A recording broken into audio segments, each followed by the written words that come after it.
भारतवर्ष के पूर्व राष्ट्रपति डॉक्टर प्रणब मुखर्जी, इनका अपने पार्थिव पर को छोड़कर जाना, उनके संपर्क में आए हम सभी संघ के स्वयंसेवकों के लिए एक बहुत बड़ी कमी का सामना करने की घड़ी है।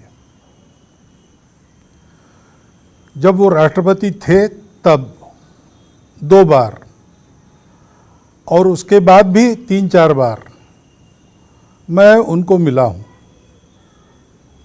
पहली भेंट में ही उनके आत्मीय और उदार स्वाभाविक व्यवहार ने मुझे ये भुला दिया कि मैं भारत के राष्ट्रपति से बात कर रहा हूँ। मुझे ऐसा लगा कि मैं अपने घर के किसी बुजुर्ग से बात कर रहा हूँ। और ये उनका व्यवहार सदा सर्वदा सर्वत्र जितना मैंने देखा, सबके साथ देखा। यहाँ वो संघ के वर्ग को देखने के लिए आए थे और भी 10-12 अतिथि थे। उनके साथ उनके परिचय का कार्यक्रम था, तो सब आकर बैठ गए। प्रणोदा भी आकर वहाँ बैठ गए और कार्यक्रम का संचालन करने वाले खड़े होकर अब शुरू होने ही वाले थे प्रस्तावना करने के लिए। उतने में डॉक्टर प्रणब मुखर्जी खड़े हो गए और उन्होंने कहा, देखो हम यहाँ पर परिचय के लिए एकत्रित आए हैं, मैं मेरे से प्रारंभ करता हूँ।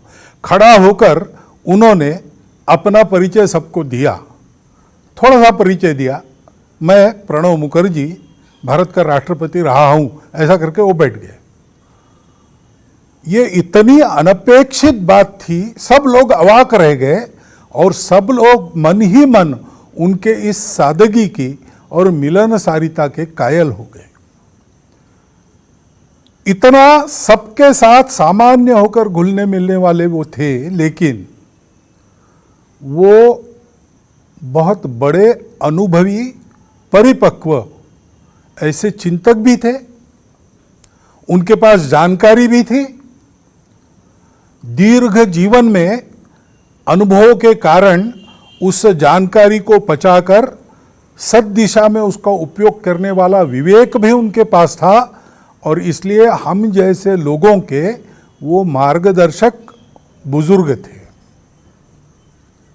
उनके साथ बैठे, जितना देर बैठेंगे लगता था और बैठे, वो और बोले।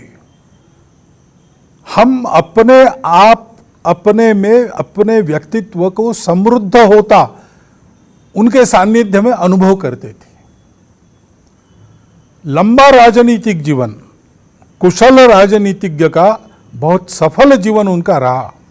सब प्रकार की चालें भी वो जानते थे, परंतु इस राजनीति के ऊपर उठकर देश हित में सबको अपना मानकर चलने की और राजनीतिक मतभेदों के बावजूद सबको अपना बनाने की उनकी वृत्ति, ये सदैव उनके व्यवहार में हमने देखी है। हमने एक विद्वान को खोया है, देश हित के लिए सदैव चिंतित रहने वाले एक देशभक्त को खोया है। हमारे आपके सामाजिक और व्यक्तिगत व्यवहार में विवेक के मार्गदर्शन को देने वाले एक सुहृद को खोया है, बुजुर्ग को खोया है। ये जो हमारी क्षति हुई है वो कभी पूरी नहीं हो सकती। मेरे जैसे कई लोगों के जीवन में प्रणोदा बहुत थोड़े समय के लिए आए, परंतु वो सदैव याद रहेंगे। सदैव लगेगा कि उनका होना हमारे लिए कितना आवश्यक था। नियति की इच्छा है, उसको हम कुछ कर नहीं सकते। उनके परिवारजनों के शोक में हम सब समान संवेदना रखते हुए सहभागी हो रहे हैं और उनके आत्मा की सद्गति के लिए ईश्वर चरण में प्रार्थना कर रहे हैं।